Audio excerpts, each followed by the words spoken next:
Hey guys, your old buddy Andy's Truth here for the wrestling lovers. I hope everybody's doing well and has had a great week and everything. Anyway, Raw the other night, elimination cage match and everything like that, the Elimination Chamber. Um, okay, a couple of really good fights, I will admit that, yes. The rest of it, though, I found kind of lacking.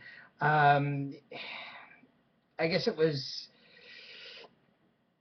the one for me was, when Daniel Bryan took out Christian and then Kane was sitting there waiting for him and said he had another match right now, and then you see the mutilation go on, so to speak. And what does Kane do? I mean, he apparently works Daniel Bryan's bad shoulder. Yeah, okay. Um, there could have been so much more done with it, so many other ways. I mean, uh, he had him against the poles outside.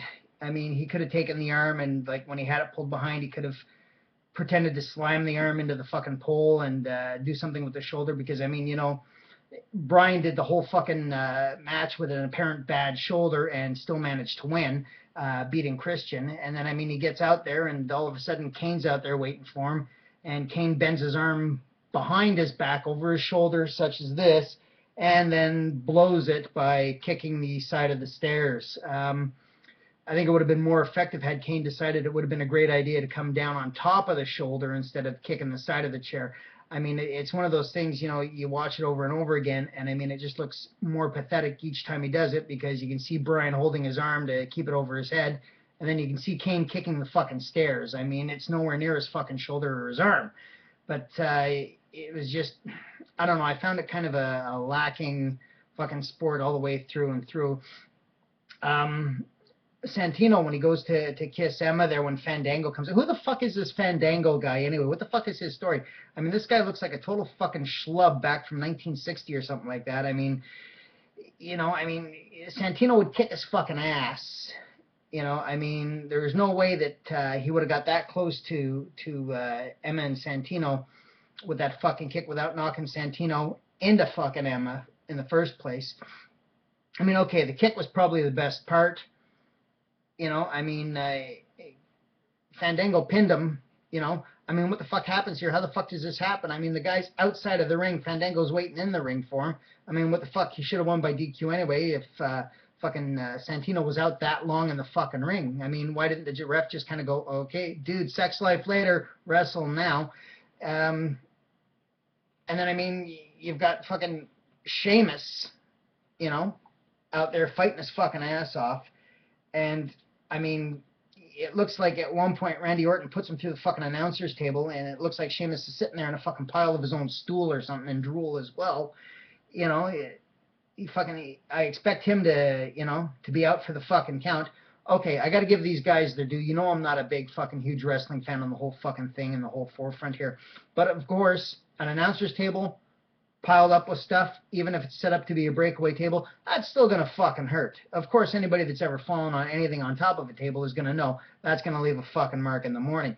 My hat's off to Sheamus and Orton. I mean, it was a great thing, but, I mean, when everybody fucking comes out like that, I mean, fucking Shield comes out, jumps on fucking Sheamus, and everybody else like fucking Cena, Bryan, Christian, and the rest of them all fucking come out, and then the fucking Wyatt family, I mean, what the fuck was the thing with the lights in the Wyatt family?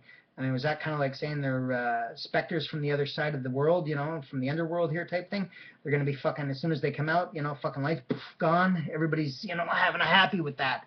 But, I mean, you get a full fucking, bar fight going on here in the middle of the fucking ring, and then all of a sudden Raw fucking ends up, fucking poof. I'm like, shit, this shit was just getting good. What the fuck's going on here, man? Come on. Show the whole fucking thing. Keep that fucking camera rolling. Give us our fucking money's worth and get the fuck out of town, okay? But, all in all, 2 or 3 good fights out of the entire night. That's including the prelims and shit like that. So I'm going to say I'll give it about a... since I'm just getting back into this shit, you'll excuse me if my rating system doesn't mesh with yours, but I'm going to give it a 5.5 out of 10, okay?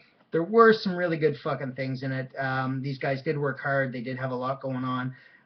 They did put together a reasonable show for what I've seen in the past compared to this.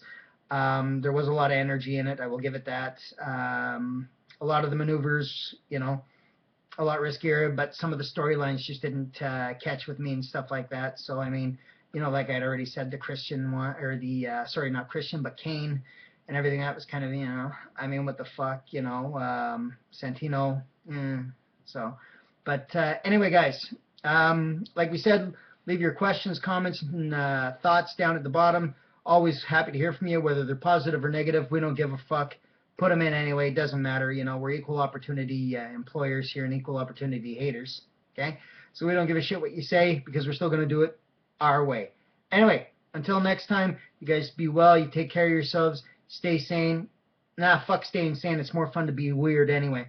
You all go out. You have a good time. You be good to one another. Stay safe. Peace.